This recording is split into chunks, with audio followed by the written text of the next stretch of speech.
നല്ലോണം ഞാൻ മേക്കപ്പ് ഇട്ട് കൊടുത്തിട്ടുണ്ട്. പക്ഷേങ്കിൽ ഇട്ടേ ഇറങ്ങാതെ ആക്കിയതും കൊണ്ടാണ് കേട്ടോ തെറ്റിപ്പോയത്. അല്ലെങ്കിൽ ഞാൻ നല്ലോണം ഇടേന്. Thank you ബ്യൂട്ടീഷ.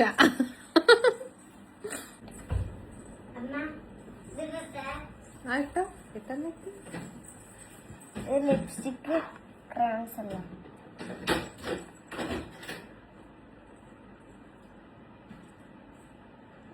മിക്സ് ആക്കിയിട്ടുണ്ട് നോക്കട്ടെ.